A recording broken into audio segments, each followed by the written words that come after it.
कौन कौन से ऐसे एंट्रेंस एग्जाम है जो आपको फॉर्म भरने हैं और कौन कौन सी ऐसी काउंसलिंग्स हैं जिनके लिए आपको जानना जरूरी है कि भाई मेरी रैंक आ जाएगी, मेरा परसेंटाइल आ जाएगा, तो मुझे उन काउंसलिंग्स के लिए अभी से जानना पड़ेगा और मुझे उन काउंसलिंग के बारे में अभी से पता होना चाहिए ताकि मैं समय रहते उनके एप्लीकेशन फॉर्म को फिल कर सकूँ और टाइम पर मुझे वहाँ के कॉलेजेस को ऑप्ट करने का मौका मिल जाए। तो 2 बार आपको फॉर्म फिल करना पड़ेगा। जैसे जेईई मेंस का फॉर्म आपने फिल कर दिया, बिट सेट का बच्चों ने फॉर्म फिल कर दिया, ऐसे ही आप जितने भी एप्लीकेशन फॉर्म फिल करेंगे, जैसे एमएससीटी का जैसे फॉर्म आया हुआ है इसका आपने, जितने भी ऐसे बच्चे हैं जो साल 2024 का जेईई मेंस का फेज 1 एग्जाम में अटेम्प्ट कर रहे हैं, जनवरी का जो आपका एग्जाम हो रहा है जेईई मेंस का, इसका पहला एग्जाम आपका 27 तारीख को होता है, 27 जनवरी को, और दूसरा एग्जाम आपका 29, उसके बाद 30, उसके बाद 31 और 1 फरवरी को आपका लास्ट एग्जाम है। तो जितने भी ऐसे बच्चे हैं जो जेईई मेंस का जनवरी वाला अटेम्प्ट कर रहे हैं एग्जाम, अप्रैल वाले एग्जाम की जो है प्रिपरेशन कर रहे हैं, उनके दिमाग में कन्फ्यूजन रहता है, पेरेंट्स के और बच्चों के दिमाग में कन्फ्यूजन रहता है कि हमको कौन कौन से और एंट्रेंस एग्जाम के फॉर्म भरने हैं। बहुत सारे एंट्रेंस एग्जाम के फॉर्म के नोटिफिकेशन आपके मोबाइल पे आ रहे होंगे, लेकिन कौन सा एग्जाम आपके लिए सुटेबल होगा अपार्ट फ्रॉम जेईई मेंस। जैसे बिट्स प्लानिंग का एग्जाम का फॉर्म आया, अभी आपका ट्रिपल हैदराबाद का आएगा, WBJEE है, एमएससीटी है, गुजरात है, तेलंगाना है, इसके अलावा और भी आपके जो एंट्रेंस एग्जाम कॉमेट के का भी आएगा। तो कौन कौन से एंट्रेंस एग्जाम आपके जो हैं, इस पर कई सारे वीडियोस में मैंने बताया है कि कौन कौन से एंट्रेंस एग्जाम सुटेबल आपके लिए होंगे, कौन कौन से एंट्रेंस एग्जाम दे करके आपको कौन कौन से कॉलेज मिलेंगे, कई सारे वीडियोस में बात किया है। आज की वीडियो में हम लोग बात करने वाले हैं कि जो मेजर आपकी काउंसलिंग्स होती हैं। देखिए 2 बार आपको एंट्रेंस एग्जाम का फॉर्म भरना होगा। एक बार कोई भी, जैसे आपने जेईई मेंस का एग्जाम का फॉर्म भरा, आपने जेईई मेंस फिल किया जनवरी वाले अटैम्प्ट के लिए, आपने जनवरी वाला अटैम्प्ट दिया, उसके बाद आपका 12 फरवरी को क्या आएगा, रिजल्ट आएगा। 12 फरवरी को आपके पास रिजल्ट आएगा, लेकिन रिजल्ट में भी क्या आएगा, केवल परसेंटाइल आपको देखने को मिलेगी वहाँ पे। तो रिजल्ट में केवल परसेंटाइल जब आपको देखने को मिलेगी, तो उसके बाद रैंक कब आएगा, रैंक आएगा आपका अप्रैल वाले अटैम्प्ट के बाद। जैसे मान लीजिए कोई बच्चा है जिसने जनवरी वाला अटैम्प्ट दिया हुआ है, हालांकि कंपटीशन थोड़ा ज़्यादा है, बच्चे इस बार ज़्यादा अटैम्प्ट कर रहे हैं और अप्रैल वाले एग्जाम में एज अ यूनिक कैंडिडेट ये बच्चे ऊपर ही जाएंगे, मतलब बढ़ेंगे ही और कम नहीं होंगे ये, तो कंपटीशन थोड़ा ज़्यादा है। तो जनवरी वाला किसी बच्चे ने मान लीजिए अटैम्प्ट किया, तो जनवरी वाला मान लीजिए किसी बच्चे ने एग्जाम दिया और उसका परसेंटाइल आया मान लीजिए 75 परसेंटाइल उसका आ गया। अब उसी बच्चे ने क्या किया, अप्रैल वाला एग्जाम भी दिया, अप्रैल वाले एग्जाम में उसका जो परसेंटाइल है वो आ गया मान लीजिए 95। तो आपका जो ऑल इंडिया रैंक बनेगा, जो सीआरएल रैंक आपका होता है, जिससे आपको मिलता है क्या, एडमिशन, जो भी डिफरेंट काउंसलिंग्स होती हैं, जो भी आपके ड्रीम कॉलेजेस हैं जिनके लिए आप अप्रोच कर रहे हैं, जिनके लिए आप ड्रीम कॉलेज का जो आपने सपना देखा है, उस कॉलेज, वो कॉलेज आपको मिलेगा किससे, आपकी सीआरएल रैंक, यानी कि आपको इसको बोलते हैं ऑल इंडिया रैंक। ठीक है, तो ये ऑल इंडिया रैंक आपकी बेस्ट परसेंटाइल से डिक्लेयर होगी। अप्रैल वाला जो एग्जाम होगा उसके बाद दोनों में जो बेस्ट परसेंटाइल होगा, जनवरी वाला एग्जाम प्लस आपका अप्रैल वाला एग्जाम, इन दोनों में जो बेस्ट परसेंटाइल होगा उससे बनेगी आपकी ऑल इंडिया रैंक। अब इस ऑल इंडिया रैंक के बिहाफ पर कौन कौन सी काउंसलिंग में आपको पार्टिसिपेट करना है, कैसे आपको उसका फॉर्म भरना है, किस तरीके से आप जो है एप्लीकेशन फॉर्म फिल करेंगे, उसमें कौन कौन से डॉक्यूमेंट्स लगेंगे, ये सारी बातें हम आने वाले वीडियोस में लगातार करते रहेंगे। आज बात करने वाले हैं कि कौन कौन से ऐसे एंट्रेंस एग्जाम है जो आपको फॉर्म भरने हैं और कौन कौन सी ऐसी काउंसलिंग्स हैं जिनके लिए आपको जानना जरूरी है कि भाई मेरी रैंक आ जाएगी, मेरा परसेंटाइल आ जाएगा, तो मुझे उन काउंसलिंग्स के लिए अभी से जानना पड़ेगा और मुझे उन काउंसलिंग के बारे में अभी से पता होना चाहिए ताकि मैं समय रहते उनके एप्लीकेशन फॉर्म को फिल कर सकूं और टाइम पे मुझे वहाँ के कॉलेजेस को ऑप्ट करने का मौका मिल जाए। तो 2 बार आपको फॉर्म फिल करना पड़ेगा। जैसे जेईई मेंस का फॉर्म आपने फिल कर दिया, बिट सेट का बच्चों ने फॉर्म फिल कर दिया, ऐसे ही आप जितने भी एप्लीकेशन फॉर्म फिल करेंगे, जैसे एमएससीटी का जैसे फॉर्म आया हुआ है इसका आपने फॉर्म फिल कर दिया, या गुजरात का फॉर्म आया हुआ है इसका आपने फॉर्म फिल कर दिया, तो जो भी आप फॉर्म फिल कर रहे हैं एंट्रेंस एग्जाम, पहले आप एग्जाम फिल करेंगे किसके लिए, एंट्रेंस एग्जाम के लिए। अब एंट्रेंस एग्जाम देने के बाद, ये रोड मैप वाला एक वीडियो मैंने बनाया था, उसमें मैंने बताया था कि एंट्रेंस एग्जाम देने के बाद जब आप एग्जाम दे देंगे आपका रिजल्ट आएगा और रिजल्ट के बाद फिर क्या होगा, आपके पास रैंक आएगी।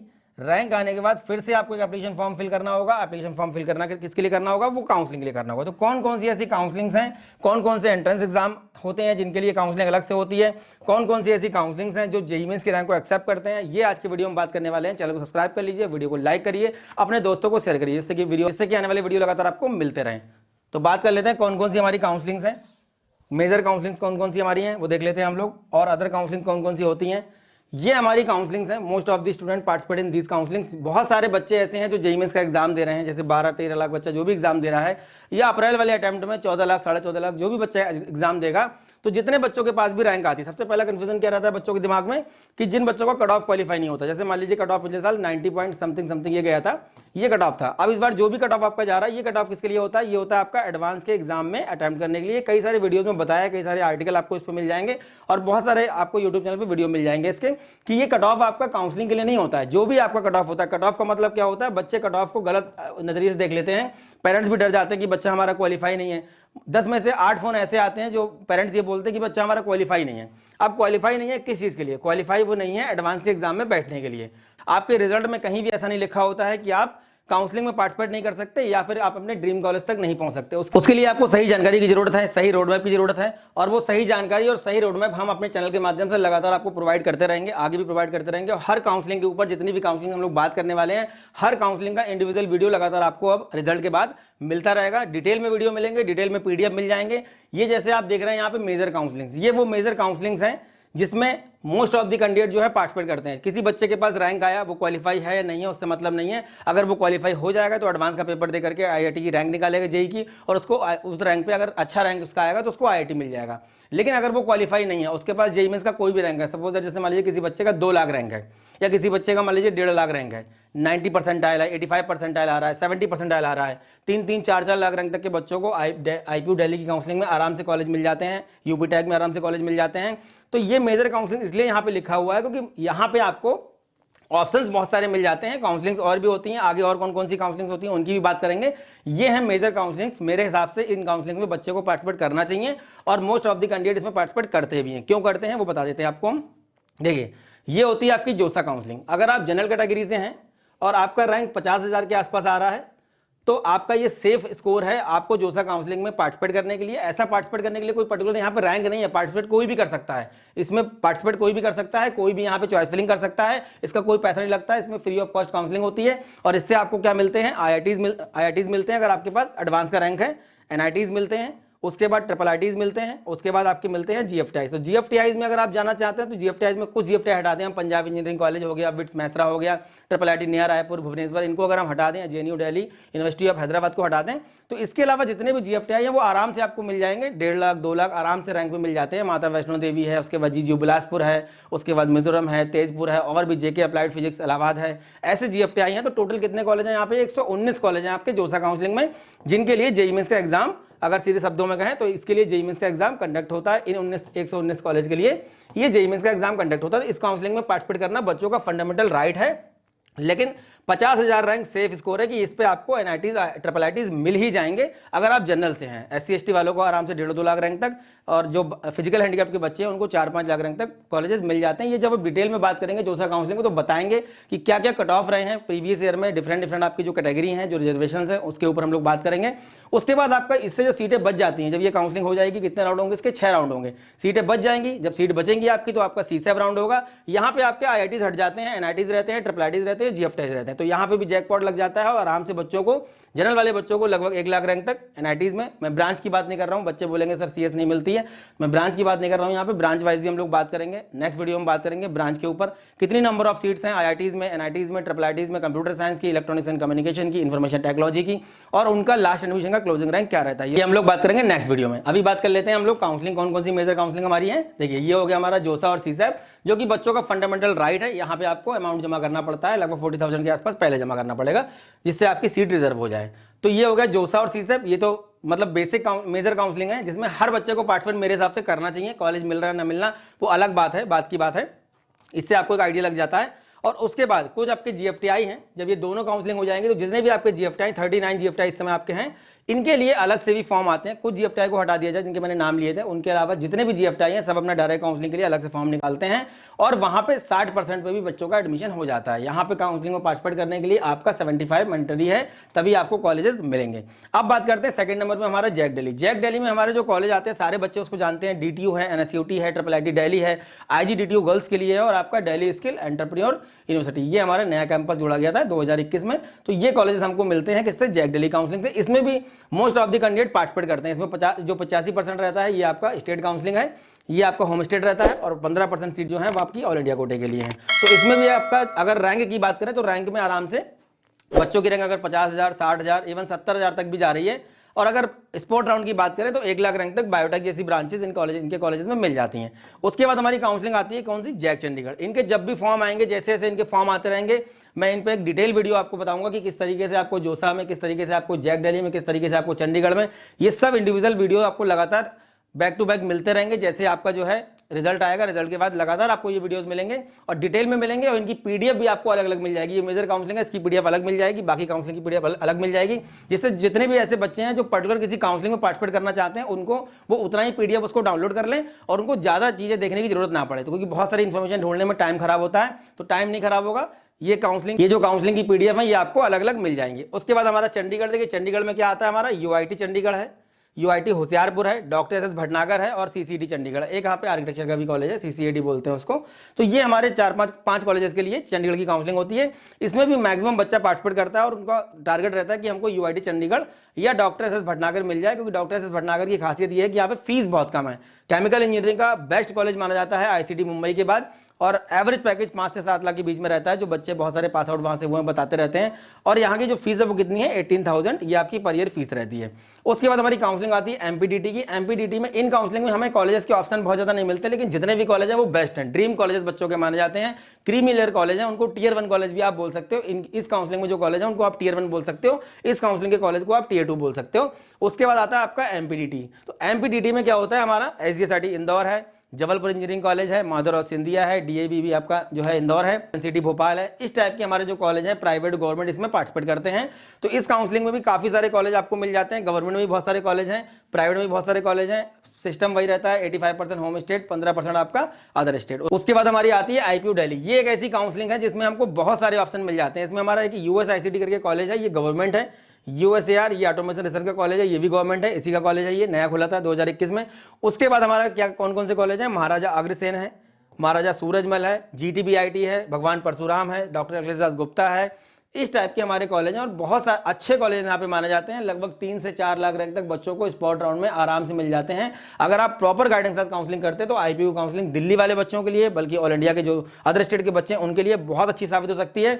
और इनके सबके फॉर्म आपको अलग से अप्लाई करने पड़ेंगे। उसके बाद मैंने यहाँ पे लिखा हुआ है यूपीटेक। यूपीटेक इसलिए लिखा हुआ है क्योंकि यूपीटेक में जो एनसीआर के कॉलेज हैं, जो आपके एनसीआर के कॉलेज हैं, इनको बच्चे बहुत पसंद करते हैं। जेएसएस है, काइट है, अजय कुमार गर्ग है, उसके बाद जीएल बजाज है, इस टाइप के कॉलेज हैं। उसके बाद आईटी लखनऊ हमारा गवर्नमेंट में है, वीआईटी झांसी हमारा जो गवर्नमेंट में कॉलेज है, गवर्नमेंट स्टेट गवर्नमेंट का कॉलेज है। उसके बाद केनेडी सुल्तानपुर हमारा गवर्नमेंट का है, पहले एचबीटीयू ट्रिपल एम भी था पर अब वो अलग हो गए हैं। तो ये हमारी काउंसलिंग है, मेजर काउंसलिंग। और इसमें एक चीज कॉमन है कि जितनी भी काउंसलिंग्स हैं इनमें पार्टिसिपेट करने के बाद जो यहाँ पे पार्टिसिपेट करने वाले कॉलेज हैं वो हमें किससे मिलेंगे, जेईई मेंस की रैंक से। किस रैंक पे आपको अप्लाई करना है आने वाले वीडियोस में बताता रहूंगा लगातार आपको। तो आप यहाँ पे पार्टिसिपेट कर सकते हैं और अपने ड्रीम कॉलेज तक पहुंच सकते हैं। इसका रोड मैप पूरा पीडीएफ आपको बहुत जल्द मिलेगा वीडियो के साथ में। उसके बाद हमारे ये आते हैं मेजर एंट्रेंस एग्जाम। ये हमारे मेजर एंट्रेंस एग्जाम इसलिए मैंने लिखा होगा क्योंकि हर बच्चा इन एंट्रेंस एग्जाम को देना चाहता है। एमएससीटी में बहुत अच्छे कॉलेज हैं, पीआईसीटी पुणे है, सरदार पटेल है, कॉलेज ऑफ इंजीनियरिंग पुणे है, वीजीटीआई है। गवर्नमेंट कॉलेज अदर स्टेट के बच्चों को मिलते नहीं है, जनरली बहुत सारे कॉलेज में सीट्स नहीं है, लेकिन यहाँ पे जो है प्राइवेट कॉलेज भी बहुत अच्छे माने जाते हैं। तो एमएससीटी है, डब्ल्यूबीजेई है, किस कॉलेज के लिए देते हैं बच्चे, जादवपुर के लिए university of Kolkata, Kalyani government engineering college. उसके बाद आपका कॉमेड के यहाँ के जो प्राइवेट इंजीनियरिंग कॉलेज है बहुत बेस्ट हैं, एमएस रमैया है, आरबी है, उसके बाद आपका दयानंद सागर है, उसके बाद बीएमएस है। ये कॉलेजेस के लिए बच्चा कॉमेड देता है और ये सेम एग्जाम होता है केसीटी, ये हमारा कर्नाटक के बच्चों के लिए होता है। तो दोनों में अंतर क्या है, अगर आप केसीटी से जा रहे हैं तो फीस आपकी बहुत कम लगेगी, यहाँ से जाएंगे तो लगभग 2.5 लाख के आसपास आपका फीस रहता है। ये आपका काउंसलिंग से जाने का फीस है, इसके अलावा अलग से वहाँ पे कुछ मैनेजमेंट वगैरह सिस्टम भी रहता है। ये हमारा one of the most adapted entrance exam private में कौन सा, बिटसेट। बिटसेट से हमको कौन कौन से कैंपस मिलते हैं, ये हमको मिलता है बिट्स गोवा मिलता है, बिट्स प्लानी मिलता है मेन कैंपस, और बिट्स हैदराबाद मिलता है। दुबई वाले कैंपस में 10+2 बेस पे भी हो जाता है। यहाँ पे अगर अपने स्टेट के आप टॉपर हैं तो यहाँ पे आपको एंट्रेंस एग्जाम देने की जरूरत नहीं है, आपका हो जाएगा। फॉर्म चल रहा है, इसको आप भर सकते हैं। फीस थोड़ी ज्यादा है लेकिन वो मैटर नहीं करती है। इसके अलावा ट्रिपल आईटी हैदराबाद मैंने यहाँ पे रख दिया क्योंकि मैंने ट्रिपल आईटी को अलग रख दिया यहाँ पे। ये आपके apart from Indian institute of information technology के अलावा जो ट्रिपल आईटी है ये वो हैं। ट्रिपल आईटी हैदराबाद अपना एंट्रेंस एग्जाम करवाता है किससे, यूजीडब्ल्यू के एग्जाम से। अभी काउंसलिंग की बात करेंगे तो हम बताएंगे इसमें जेईई मेंस से भी आपका होता है। तो यूजीडब्ल्यू का जो आपका एग्जाम होता है ये होता है बीटेक और आपका एमएस के लिए रिसर्च के लिए कोर्स होता है। 4-5 डोमेन में ये डिग्री देते हैं, बीटेक प्लस एमएस की डिग्री देते हैं। ट्रिपल आईटी हैदराबाद का एंट्रेंस एग्जाम होता है। फीस यहाँ पे भी बहुत ज्यादा, लेकिन कंपटीशन भी यहाँ पे बहुत ज्यादा देखने को मिलता है। तो ये एंट्रेंस एग्जाम आपके मेजर हो गए। इसके अलावा आपका तेलंगाना एंट्रेंस एग्जाम करवाता है, गुजरात करवाता है, इसके अलावा आपका छत्तीसगढ़ का होता है। बहुत सारे आपके एंट्रेंस एग्जाम होते हैं, तो उन एंट्रेंस एग्जाम को भी आप दे सकते हो अगर आप अपने पर्टिकुलर स्टेट से बिलोंग करते हो। तो ये मेजर एंट्रेंस एग्जाम है जिनमें बच्चों को पार्टिसिपेट करना चाहिए मेरे हिसाब से, क्योंकि बच्चे कंफ्यूजन में रहते हैं कि हमें कौन कौन से एंट्रेंस एग्जाम के फॉर्म भरने चाहिए अपार्ट फ्रॉम जेईई मेंस। तो ये एग्जाम का आप स्क्रीनशॉट ले सकते हो या फिर पीडीएफ में आपको प्रोवाइड करा दूंगा डिस्क्रिप्शन बॉक्स में, आप उसको डाउनलोड कर सकते हो। ये हमारे ट्रिपल आईटी हैं, मैंने अलग लिखे हुए हैं। ट्रिपल आईटी में कंफ्यूजन रहता है। ट्रिपल आईटी देखिए बैंगलोर जेईई मेंस की रैंक से मिलता है, ट्रिपल आईटी हैदराबाद अपना एंट्रेंस एग्जाम करवाता है। उसके बाद ट्रिपल आईटी नया रायपुर आपका जोसा काउंसलिंग से मिलेगा, सीसैप काउंसलिंग से मिलेगा, ये आपका जीएफटीआई है। ट्रिपल आईटी भुवनेश्वर भी आपका जीएफटीआई है, इसका नाम नहीं है यहाँ पे लेकिन मैं बता दूं, ट्रिपल आईटी भुवनेश्वर आपका जीएफटीआई है जो आपको जोसा काउंसलिंग से मिलेगा, सीसैप काउंसलिंग से मिलेगा। और उसके बाद ट्रिपल आईटी दिल्ली। तो ये हमारे वो ट्रिपल आईटी हैं जो हमारे Indian institute of information technology नहीं है, पर ये अलग है, पर ये काफ़ी अच्छे माने जाते हैं। ये हमको जैक दिल्ली की काउंसलिंग से मिलता है, तो ये ट्रिपल आईटी को इसलिए मैंने अलग लिख दिया। इनका पीडीएफ आपको अलग मिल जाएगा। अब आती है हमारी अदर काउंसलिंग, जो हमारी प्राइवेट काउंसलिंग हैं। उसमें कौन कौन सी हमारी काउंसलिंग है? थापर है, जो हमें मिलता है जेईई मेंस की रैंक से 95 परसेंटाइल सेफ है। अगर आप सीएस वगैरह में जाना चाहते हैं तो 97, 98, या फिर आपका 10+2 में अगर अच्छा परसेंटाइल है तो आपको थापर में एडमिशन मिल जाएगा। और जेईई मेंस के पहले वाले रिजल्ट के बाद, मतलब 12 फरवरी के बाद, आपको आराम से यहाँ पे इनके एप्लीकेशन फॉर्म देखने को मिल जाएंगे। Dhirubhai Ambani institute of information communication technology काफी अच्छा कॉलेज माना जाता है। आईसीटी और मैथमेटिक्स एंड कंप्यूटिंग के लिए यहाँ पे बीटेक करवाया जाता है, और ये आपको जेईई मेंस की रैंक से लगभग 25 से 30 हज़ार रैंक पे मिल जाएगा। तो इसके लिए भी अलग से फॉर्म अप्लाई करना पड़ेगा। इनके एंट्रेंस एग्जाम नहीं होते हैं, पर ये किसको कंसिडर करते हैं? ये जेईई मेंस को कंसिडर करते हैं। ये सारे कॉलेज आपको मिलेंगे, कॉमन है, ये आपको मिलेंगे जेईई मेंस से। जेईई मेंस के लिए इनके अलग अलग फॉर्म आएंगे, इनका कोई पर्टिकुलर बोर्ड नहीं है, इसका फॉर्म अलग आएगा, सबके फॉर्म अलग अलग आएंगे। Lakshminath Mittal institute of technology, ये हमारा मित्तल स्टील वालों का कैंपस है, काफी जबरदस्त कैंपस माना जाता है। फीस थोड़ी ज्यादा है इसकी, लेकिन आरओआई वगैरह अच्छा देखने को मिलता है। जेपी नोएडा 10+2 बेस पे मिल जाएगा, जेईई मेंस से भी मिल जाएगा आपको। सेफ स्कोर क्या है आपका? 94 परसेंटाइल तक, सीएस वगैरह आराम से, बल्कि 93 तक मिल जाएगी। 70,000 रैंक तक सीएस वगैरह यहाँ पे स्पॉट राउंड में मिल जाती है। उसके बाद निर्मा यूनिवर्सिटी अलग से फॉर्म आएगा, अप्लाई कर सकते हैं जेईई मेंस के भी आप पे। बहुत अच्छा कॉलेज है, वॉशिंग पाउडर निर्मा जो हमारा है उन्हीं का ग्रुप का कैंपस है ये। पीडीपीयू गांधीनगर, ये हमारा पेट्रोलियम एनर्जी का कॉलेज है, लेकिन बहुत सारी ब्रांचेस हैं यहाँ पे। ये आपका गांधीनगर में है, ये भी आपको जेईई मेंस की रैंक से मिल जाएगा। VIT Jaipur, VIT Patna, VIT Deogarh, ये तीनों कैंपस के लिए अलग से काउंसलिंग होती थी। इनका जो कोऑर्डिनेट करता था काउंसलिंग, वो कौन करता था? वीआईटी मैसरा। डिग्री भी वीआईटी मैसरा ही आपको देगा, वीआईटी मैसरा आपको डिग्री देगा। तो ये अभी 2 कॉलेज आपके जो हैं, पटना और देवगढ़, जोसा की काउंसलिंग में चले गए हैं, मतलब जीएफटीआई में। अभी आपका वीआईटी जयपुर अकेला बचा है, अलग से फॉर्म निकालता है, और ये आपको आराम से लगभग 2 से 3 लाख रैंक तक आपको इलेक्ट्रिकल इलेक्ट्रॉनिक्स या सीएस के लिए 1.5-2 लाख रैंक तक आराम से आपको मिल जाती है। फीस यहाँ पे भी थोड़ी सी ज्यादा है। उसके बाद triple IT Hyderabad, JEE mains की रैंक से मिलेगा आपको। 4 ईयर बीटेक डिग्री देता है। जेईई मेंस की रैंक से जो एडमिशन होते हैं यहाँ पे 1600-1700 रैंक आपको लानी पड़ेगी लगभग सीएस ब्रांच के लिए, और लगभग 3000 से 4000 के बीच में रैंक आपकी होनी चाहिए। किसमें? Electronics and communication, 2 he branches हैं यहाँ पे। Triple IT Bangalore 5 year degree देता है, डुअल डिग्री 5 ईयर के लिए फेमस है। बीटेक एमटेक 5 ईयर, और इसका भी अलग से फॉर्म आएगा। तो ये अदर हमारी जो काउंसलिंग है प्राइवेट के लिए, जिनके फॉर्म अलग से आएंगे और आपको फिल करना होगा अपनी जेईई मेंस की रैंक के भी आप पर। अब हमारी काउंसलिंग आती है separate counselling through JEE mains. Separate इसलिए लिखा हुआ है क्योंकि ये गवर्नमेंट काउंसलिंग्स हैं, और ये सेपरेट काउंसलिंग होती हैं अलग से अलग अलग। ये गवर्नमेंट सारे गवर्नमेंट कॉलेज हैं। इसमें आपका गति शक्ति देखिए सेंट्रल गवर्नमेंट का कॉलेज है, ये हमारा बड़ोदरा में है, पहले इसको एनआरटीआई बड़ोदरा बोलते थे। उसके बाद हमारा national fire safety institute Nagpur है, इसके लिए अलग से फॉर्म आता है। फायर सेफ्टी में इंजीनियरिंग में ये बीटेक करवाता है। आरजीआईपीटी, ये हमारे एडवांस से भी मिलता है, जेईई मेंस से भी मिलता है, ये भी सेंट्रल गवर्नमेंट का है। राष्ट्रीय रक्षा यूनिवर्सिटी सेंट्रल गवर्नमेंट का कॉलेज है बड़ोदरा में, ये भी हमको जेईई मेंस से मिल जाता है, काफी अच्छा बीटेक यहाँ का माना जाता है। Triple MET Gorakhpur state government की यूनिवर्सिटी है हमारी, यूपी की, पहले यूपीटीयू से मिलता था, लेकिन अब हमको जेईई मेंस से मिलता है। एग्जाम होता था, लेकिन अभी जेईई मेंस से आप फॉर्म भरेंगे और यहाँ पे आपका हो जाएगा। सेफ स्कोर की अगर हम लोग बात करें, अगर कि मुझे ये एडमिशन कैसे मिलेगा, मिल ही जाएगा एडमिशन, तो उसके लिए क्या स्कोर चाहिए? तो उसके लिए आपको आराम से एचबीडीओ में लगभग 3 से 4 लाख रैंक तक, रेयर ब्रांचेज जो लेदर है, फूड है, प्लास्टिक पेंट है, मिल जाती है। सीएस 30,000 पे 35,000 पे बंद हो जाती है। ट्रिपल एम गोरखपुर में लगभग 40 से 50,000 तक सीएस, और उसके बाद आपका जो अदर ब्रांचेस हैं chemical mechanical 2-2.5 lakh 3 lakh rank तक मिल जाता है बच्चों को। तो इनके लिए आपको अलग से फॉर्म भरने होंगे, इसका पीडीएफ भी आपको अलग से मिल जाएगा। ये बातें बच्चों और पेरेंट्स के लिए जानना जरूरी होता है कि कंफ्यूजन क्रिएट ना हो, काउंसलिंग के टाइम पे पहले से पता होना चाहिए। तो इसलिए वीडियो के माध्यम से लगातार आपको सब बताने का प्रयास कर रहा हूँ, कौन कौन से एंट्रेंस एग्जाम देने के बाद काउंसलिंग होती है, जहां पे एंट्रेंस एग्जाम की रैंक यूज होती है, कौन कौन से आपके जो है, जैसे अभी हमने यहाँ पे बात की थी, ये हमारे एंट्रेंस एग्जाम थे। यहाँ पे काउंसलिंग करने के लिए आपको क्या करना होगा, इनकी एंट्रेंस एग्जाम की रैंक आपको यहाँ पे दिखानी होगी। अगर एंट्रेंस नहीं दिया है तो डब्ल्यूबीजी और महाराष्ट्र सीडी में आप आराम से जेईई मेंस की रैंक से भी जा सकते हो, पर प्राइवेट कॉलेज मिलेंगे। लेकिन अगर आप यहाँ पे गवर्नमेंट कॉलेज चाहते हैं या अच्छे कॉलेज में जाना चाहते हैं, तो आपको क्या करना होगा, इनकी एंट्रेंस एग्जाम में पार्टिसिपेट करना होगा, फिर आपको काउंसलिंग करनी होगी उनकी रैंक के भी आप पर। तो ये अभी हमारी आती है अदर स्टेट काउंसलिंग। तो ये अदर स्टेट काउंसलिंग में इनको क्यों रखा गया है बता देता हूँ मैं आपको। देखिए, छत्तीसगढ़ अपना काउंसलिंग करवाता है, एंट्रेंस एग्जाम भी होता है, जेईई मेंस से भी मिल जाएगा। झारखंड अपना काउंसलिंग करवाता है, वीआईटी सिंधी जैसे कॉलेज के लिए काउंसलिंग होती है। गुजरात में जैसे आपका गांधीनगर इंजीनियरिंग कॉलेज है, इस टाइप के कॉलेज वहाँ पे आपको मिल जाएंगे। और उसके बाद आपका पंजाब की काउंसलिंग होती है, जीएनडीसी लुधियाना है। उसके बाद आपका जो है आईके गुजरात यूनिवर्सिटी मेन कैंपस में भी होता है। उसके बाद कई सारे शहीद भगत सिंह इंजीनियरिंग कॉलेज है, बहुत सारे कॉलेज हैं, पर बहुत अच्छे कॉलेज नहीं माने जाते हैं। लेकिन जीएनडीसी जो है ये अच्छा कॉलेज माना जाता है, काफ़ी सारे बच्चे यहाँ पे हैं। 1959 का ये स्टेबलाइज कैंपस है, और यहाँ पे बच्चे पसंद करते हैं इस कैंपस को। ओजीडब्ल्यू की काउंसलिंग होती है, इसमें आपके जो है उड़ीसा के गवर्नमेंट कॉलेज, प्राइवेट कॉलेज मिलते हैं। टीएसएमसेट अपना एंट्रेंस एग्जाम करवाता है, काउंसलिंग अलग होती है। उसके बाद आपको यहाँ पे कुछ ऐसे भी कॉलेज हैं जो जेईई मेंस से भी मिल जाएंगे। उसके बाद टीएनए ये अपना एंट्रेंस एग्जाम अलग करवाता है, और यहाँ पे आपका जो है आपको मिलेंगे तमिलनाडु के, पीएचडी कोयम्बटूर है, मद्रास इंस्टीट्यूट ऑफ टेक्नोलॉजी है, इस टाइप के कॉलेज आपको यहाँ पे मिलेंगे। तो यहाँ पे आता है आपका केरला, कीम केरला इसको बोलते हैं। अब ये कीम केरला में आपको केरला के गवर्नमेंट या प्राइवेट कॉलेज जो भी हैं उसके लिए आपको केरला का एंट्रेंस एग्जाम देना होगा। उसके बाद J&K की काउंसलिंग होती है, जम्मू एंड कश्मीर की, इसके लिए एंट्रेंस एग्जाम भी होता है और जेईई मेंस की रैंक से भी आप यहाँ पे जा सकते हैं। और लेकिन जेईई मेंस की रैंक से बहुत ज़्यादा सीट्स यहाँ पे नहीं है, तो उसके लिए बेटर होगा कि आप एंट्रेंस एग्जाम दे दें। अगर आप पर्टिकुलर इन स्टेट से बिलोंग करते हैं तो आपको ये एंट्रेंस एग्जाम दे देना चाहिए। हिमाचल प्रदेश की काउंसलिंग होती है। अभी एक नया जो है आपका एक स्टेट ऐड किया गया है, गोवा डीटी का, जैसे आपका एमपीडीटी है, इस तरीके से आपका गोवा डीटी का एक बोर्ड बना हुआ है, ये इसको बोलते हैं डायरेक्टरेट ऑफ टेक्निकल एजुकेशन। तो ये काउंसलिंग करवाता है। पहले गोवा का एंट्रेंस एग्जाम से यहाँ के बीटेक की सीट जो है भरी जाती थी, लेकिन इस साल से जो गोवा के गवर्नमेंट इंजीनियरिंग कॉलेज हैं इनमें आपको जेईई मेंस की रैंक से एडमिशन मिलेगा, मतलब जेईई मेंस से ओपन कर दिया गया है, ऐसा इंडियन एक्सप्रेस के एक आर्टिकल में देखा गया था।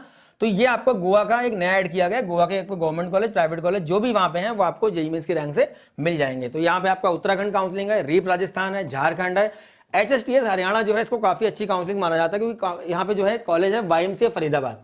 YMCA फरीदाबाद एक ऐसा कॉलेज है जहाँ पे दिल्ली का, यूपी का या किसी भी स्टेट का बच्चा यहाँ पे जाना चाहता है। क्यों जाना चाहता है? ये कॉलेज अपने आप में बहुत लीजेंड कॉलेज है, बहुत अच्छा कॉलेज है और काफी अच्छे अच्छे रैंक वाले बच्चे, किसी बच्चे को अगर कोई रेयर ब्रांच मिल रही होती है NIT कुरुक्षेत्र में तो वो यहाँ पे चला जाता है YMCA फरीदाबाद में। और YMCA फरीदाबाद एक ऐसा कॉलेज है जहां पे लगभग 30 से 35,000 अगर आप अदर स्टेट से हैं तो इसके बाद आपको CS नहीं मिलेगी। बाकी जो ब्रांचेस आपकी सिविल है, मैकेनिकल है, बाद वाली जो ब्रांचेस हैं ये आपको मिल जाएंगी लगभग स्पॉट राउंड में। अगर आप जाते हैं तो 2-2.5 लाख रैंक तक बच्चों को मिल जाती हैं, 3-4 जो है फेस में स्पॉट राउंड करवाए जाते हैं। तो जितनी भी ये काउंसलिंग है इनकी PDF आपको मिल जाएंगे, PDF में सारी काउंसलिंग की डिटेल आपको मिल जाएगी।